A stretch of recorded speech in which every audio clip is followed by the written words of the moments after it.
Alright, guys, and welcome to the channel. I'm Baby Bigfoot. If you guys are new, hi. If you guys are recurring people, welcome back. So lately I've been doing YouTube covers, but I thought, let's be doing, or song covers, whatever. Anyway, I thought, let's try something different. So I've been reading a lot of books, and not just manga, but I've been reading, like, actual books, which is something I personally struggle with, but, that's just because while most people might see, like, a movie in their heads, I don't. I just kind of see bits and bobs, I guess. I guess it's a technical term for, like, mind blindness? I guess that's the technical term? I don't know, scrolling through Instagram when I found it, I'm like, oh, so that's what I have. I've always had it, but I digress. Anyway, I am also an author. So who writes in first person. So this book series I've been reading, which is Bitten by Kelley Armstrong, the Women of the Other World series. When I found out she wrote in first person, I was very happy. Anyways, side notes aside. Yeah. So I've been reading the books. I'm on like book 4 in the series now, and I'm like, you know what? I want to find people who like these books, who I can talk with about them, and all of this happy fun shit, right? And I want to be able to talk with people about them, and I don't know anyone who knows the series other than me and my mom and my friend, who all have seen the show. Speaking of the show, I'm not gonna go into really the show and the differences. I mean, I might bring up a few of them, like a big aspect of this book, and again, spoilers. We are gonna be going into the more finer plots of it. It's been a little while, so if I don't get everything 100% accurate, I think I started this in like April, like reading the books, and I'm on like book 4 now, so it's been a while since I've like read it, so most of the details aren't really fresh. Like, I know like the major points, but I don't know a lot of like the other like smaller things, I guess. So if I get like anything wrong, it's been a while since I've read Bitten per se. But yeah, so basically what we're gonna do is I have like a little list here, so it's just like the intro. I'm gonna do like a brief synopsis of the book, like I said, if I don't get anything accurate. Oh, right, that's what it was. Show. I'm not gonna really go into a lot of the show versus book differences. That could be a whole video entirely on itself. I have seen the full show. But yeah, that's like a whole video in itself of like differences and contrasts, so we're not gonna go into that. If you want, I can, but we're not gonna go into that. At least not right now. I will go over like a few brief ones, but yeah. So anyways, I'm gonna go for like the synopsis, the plot, the characters, and I think where the book particularly shined, and where all the books of the I've read have shined. So let's start off with the synopsis. So the synopsis, and I could read the back of the book, but I'm just gonna freehand it or free word it. I don't know. Anyway, synopsis. So the main character of this book is Elena Michaels. She is the main character of the first 2 books, which is Bitten and Stolen. And she lives in Ontario with her boyfriend. At least I think it's Ontario or it's Toronto. I don't know. It's somewhere in Canada. I can't remember where, but I think it's more so Toronto. I keep blanking on it. But anyway, she lives in Toronto with her boyfriend, Philip. She is what makes her special, she's the only female werewolf. They're females, so it's a very hard transition for anyone to become a werewolf, especially females. So it's amazing she's the first and only female werewolf that we know of right now. She has issues with the pack. There's this whole deal with this guy named Jose Carter, and how she's so easily killed for the pack, which is why she went to Canada, where she lives with her boyfriend Philip.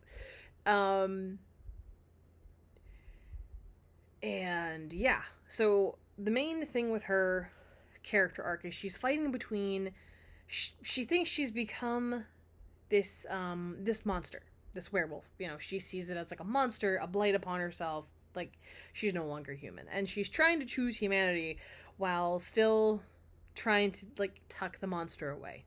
And it's not working. So eventually she gets a call because there's trouble brewing in New York, Syracuse, where Stonehaven is, where the main kind of area takes place. And so mutts are causing trouble. Mutts are essentially like second-class citizens, and versus like pack members. And I'll get into this later on a little bit, but basically, briefly, the mutts like, they can't settle down where pack members can. So, one of those things. But, Mutts are causing trouble. They go there. They're killing people. I think at one point they kill this, like, 13-year-old boy. Or it's like they kill a kid, I think. Or I'm getting it mixed up with the show. I don't remember. But, anyway, Mutts are killing people. And there's, like, 4 ringleader Mutts, that are kind of spearheading it. There's one kind of leader, but then they're all turning, like, newly fresh Mutts to kind of do all the killing, and they're essentially trying to overthrow the pack. Because they're tired of, like, not being able to sit down and, like, lay roots.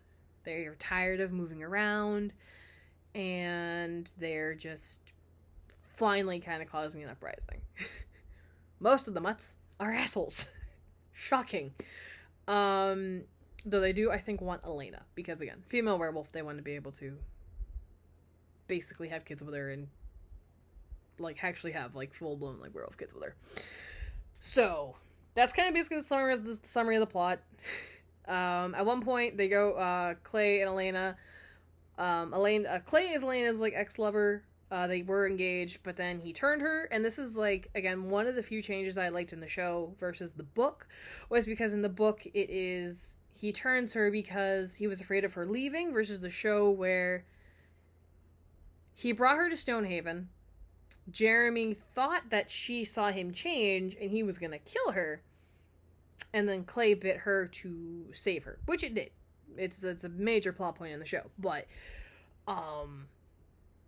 one of the few changes. Anyway, they go back to, Canada, where she's with Philip, and it's kind of awkward. Then he gets kidnapped, and then trying to protect Philip, and then she goes back, saves him, and then gets yelled at for saving Clay. It is a really good book. Don't let my really crappy description of the events of the book dissuade you. It is really good. Where this book shines, or part of where this book shines, is the characters. All the characters are unique. All the characters are really fun. I mean, some are forgettable, but when you really only, see not at all until you see his dead body. So, like, for instance, in the show, Logan is a character. He's one of the werewolves. I swear they were trying to do a Lafayette. But, in the show, I was watching it with my friend, and I had gotten through, like, halfway through the book at this point. Logan dies at the end. So there's a scene in the book where they're going after a mutt. I can't remember his name. He's kind of forgettable. He's the one who's kind of doing all the major killings in, like, the first portion of the book. And then he gets killed.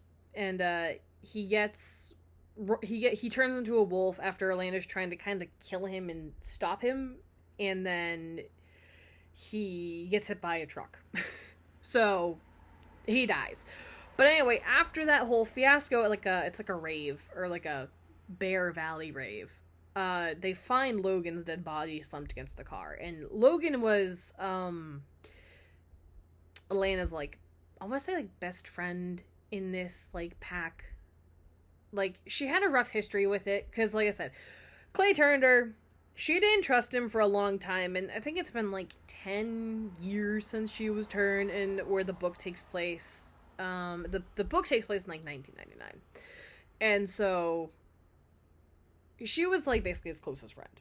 Or, he was her closest friend in the pack. And then seeing that, she wasn't very happy, obviously, that he passed away.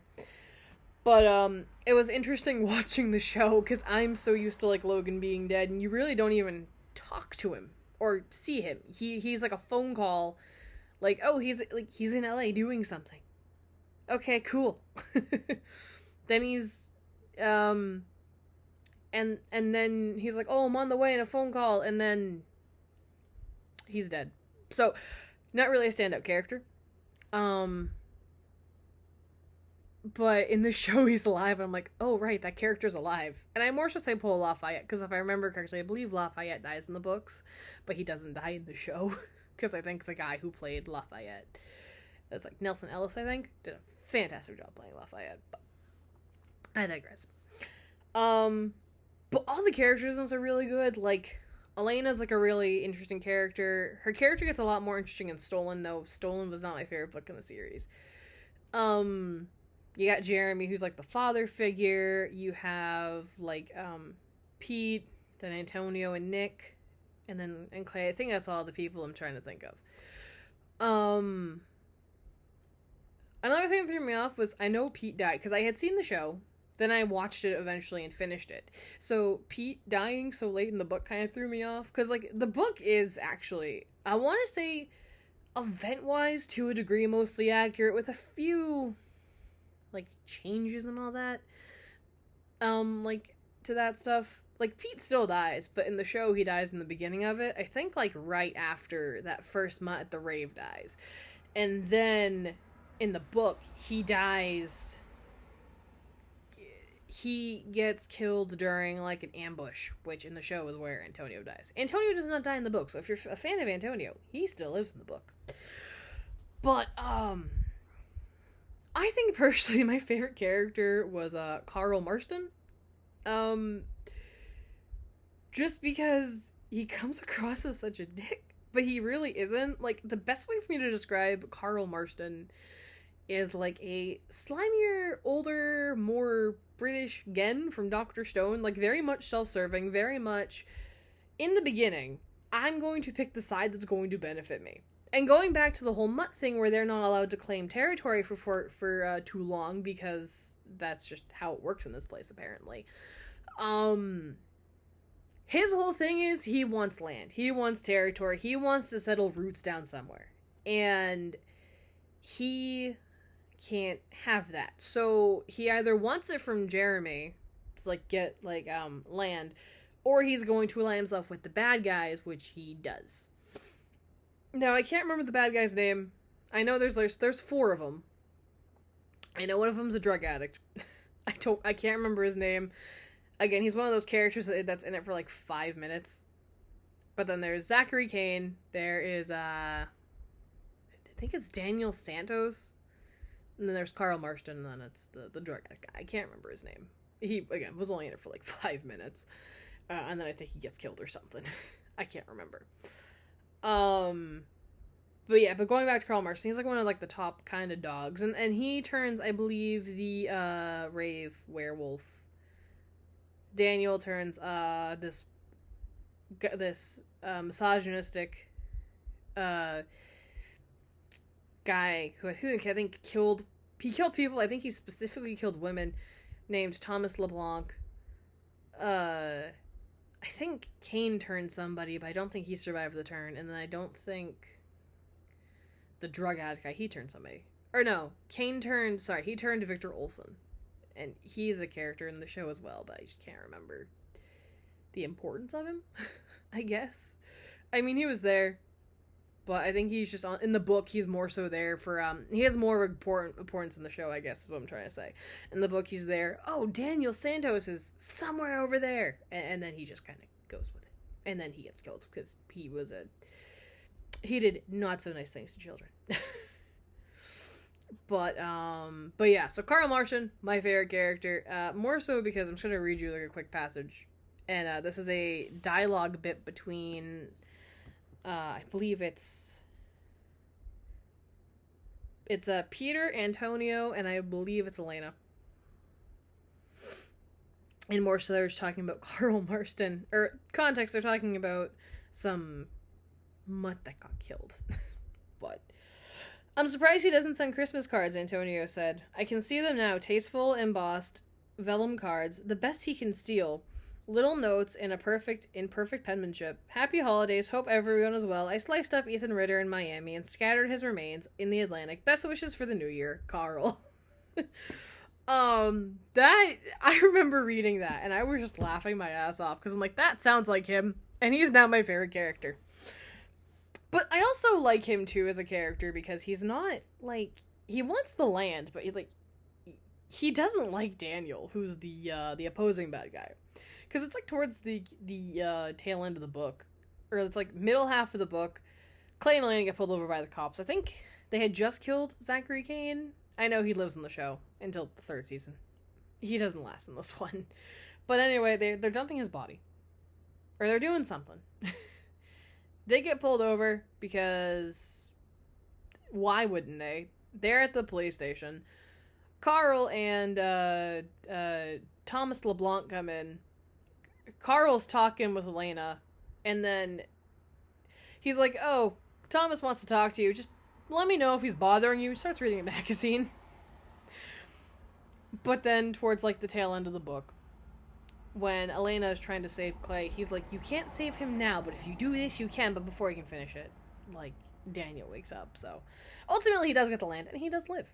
Actually, he's in oh god, he's in one of the later books, like Personal Demon, I think, because he ends up getting married and having kids, or a kid at least. But again, fair character. I'm glad he lives. But I guess to the point is of that rambling session, all the characters in this book are just amazing. Like, they really are just, I don't know, all of them stand out in their own unique way. Like, Antonio Sorrento, he's the type of character that can touch anything and it will be like, all right, this is going to be the best product you'll ever see. And his son tries to do it. It won't make shit for money. And it's funny, they actually reference that in the show, which is kind of funny. But again, it's like, you can tell they have like that father-son bond, and it's just, it's really, it's just kind of cool. All the characters are like really kind of neat. So I really do like the characters. And that's also where the book shines. Like, it's like, this book works because it's all the interactions with the characters. Like, you can tell that they're a family, even be it a strained family, just because, like I said, Elena has her issues. Again, she's mad at Clay for turning her. She doesn't want to come back because she's fighting this thing where she wants to be human, but she can't be. So she's trying to shove the werewolf side away. So but you can tell she still cares for her family. And it's just she also brings, like, the human element to the werewolves, because werewolves, I guess, aren't known for being human to a degree. I mean, obviously, but still. But then but she brings the human element where she, like, Jeremy is the alpha of this pack, but she can talk to him more than the others can. It's like a pack mentality sort of thing, but I mean, overall, it's a really good book, and the characters are really cool too. I mean, one of my favorite aspects is how, like, okay, so the first book just focuses purely on the werewolves, so it's, werewolves, werewolf drama. Stolen, which I will record a review for it at some point. Again, that one isn't my favorite book, but I'll get more into that later. Stolen introduces more characters. And so when I say more characters, I mean like different species. So other than werewolves, there's vampires, witches, half-demons, shamans, sorcerers. I'm probably missing some. I think there's also an angel at some point. I think. I don't know, but the next book introduces characters, and then, so you meet characters in the second book that are in the third book, which is Dime Store Magic. And then in Dime Store Magic, you are introduced to the idea of a character who appears in, excuse me. Oh, it's 11:40 at night, so it's only natural, I guess, but in Industrial Magic, you usually meet the character they mention in Dime Store Magic at some point. I haven't gotten to that point yet, but one of those things. But it's just such a seamless, like, entry into, like, how you meet these characters, and it's kind of interesting how she does it, and she does it really well. Like I was saying in the beginning, I'm a published author, so I've written 2 books. The Random Anthology one, which I wrote for, like, it was an assignment for school. But, for when I was at Full Sail. But it was, like, just, random short stories I've written at school. I mean, not my best work. But then my second book that I published, it's also short stories, but all the short stories interconnect. And I think why I love these books so much, aside from the fact that I love the show, I love the characters in the show and all that, she has, like, obviously, like, it's not just 13 books from Elena's perspective. Each book shifts perspective. And I think that's, like, such a cool concept. And all my stories, like, they kind of tell this, like, I mean, granted, there's not, like, a linear, like, story I'm trying to tell with the Tales of Port Ugal, but it's, like, different stories that all take place. And if you pay attention, hopefully I did it right. I think I did. maybe. But if you pay like attention, like you'll see references to like this character from this one. Obviously, there's only the first book, so it will get better with time. But I reading her, obviously the first person helps because I read first person, but how all the stories interconnect, and you'll always see the characters too, like Dime Store Magic. It's based, and again, I'll get to Dime Store Magic too, but the brief thing of Dime Store Magic is it is literally just supernatural custody battle, which is 10 times more interesting than like legit custody battles. So Elena says, hey, I can come and help with everything, and it's just really it's really interesting, I guess, like how she does it, and I really do like her work for that reason, because it definitely helps me where I want to do stuff like that. I like writing in first person, and so reading the books and seeing how she describes things in first person helps me kind of, when I do sit down to write my next first person like book or short story, it will definitely help with that. But how like all the stories can connect. Like I said, Elena's the protagonist of the first two books. Paige Winterbourne, who you meet in the second book, Stolen, is the protagonist for the third and fourth ones. Eve Levine is the mother of a character in the second book. She is the fifth one, so on and so forth. You do see Elena again. Don't worry, you do see Elena again. But it's just one of those things. It's very much one of those things. But overall, Bitten is a really good book. I'd recommend it. There's going to be a character in here that I think you guys will enjoy. Like, there's such a variety of characters that you can always like grasp onto, especially like different walks of life. Like if you're a dad, you can connect with Jeremy, or if you're just like the older sibling or whatever. Again, there's going to be a character you can connect to. And it's just it's a great book. I mean, I definitely enjoy it. Don't let my really bad description like do an injustice to it. Again, it's been a while, so I don't really remember the book all that well. I mean, I remember like the key points and my favorite moments, but I'm not like fresh off, oh, I just finished it, so we're good. But so no, I don't remember it like that good, like, or I just finished it. But overall, it's a really good book. I would check it out. I want to find people who also like these books, so hopefully it finds you guys out there. Maybe, I don't know. But yes, if you guys like werewolves and like witches and just anything supernatural, I think you might like this one.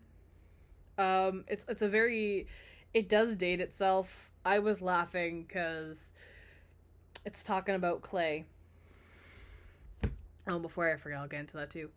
But essentially it's talking about Clay's room at Stonehaven being the most high-tech room in the house with the latest VCR, which is 1999, which I actually didn't realize that till I was reading Industrial Magic, but we'll get there. But also Clay. I liked Clay and Elena better in this one, because I feel like in this you can feel that... Okay, so again, I'm not going to go into, again, the show versus the books, because again, that's like a whole video in itself. But... in the show, Elena is very standoffish, and you don't, I want to say, I mean, you do and you don't see the moments where she cares for Clay and doesn't ignore him. In this, you see the duality of, she still loves him, but she has to get over the internal factor herself that she has to let go of the anger that she still kind of holds the grudge for turning her, and she does towards the end of the book. But, you see it a lot better in Bitten than you do the show. So, at least I thought. So again, another point for the book. Like I said, great book. Like I said, werewolves, vampires, it's great. I would recommend it if you guys like that stuff. And plus, hey, you know what? It's a book you can check out. I will say good luck trying to find them, because a lot of people on YouTube who have like, oh, look at my bookshelf, they're all the same size. Yeah, no. If you get all the books on like Amazon or something, you're not gonna like how all the books look on your bookshelf. But I would recommend getting all the books on your bookshelf. But yes, I hope you guys enjoy it, and if you have read them, let me know what you think of Bitten specifically, or just all of them in general. But yeah, specifically Bitten, what'd you think about it? Complaints, whatever, I don't know, let me know. But yeah, so uh thank you for watching. I will start posting more covers again soon at some point. Let me know if you guys want to hear certain ones. And also, I do have like a bunch of manga, like Call of the Night, A Sign of Affection. Um, what other ones? There's more, like Dr. Stone, Assassination Classroom. If you guys want me to like to give you my reviews on those, let me know.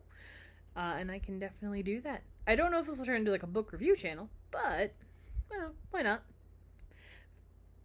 I have a bunch of books. I can tell you how I feel about them. But yes, enjoy the rest of your night, guys, or day, whatever time zone you're in, and then I will catch you on the flip side.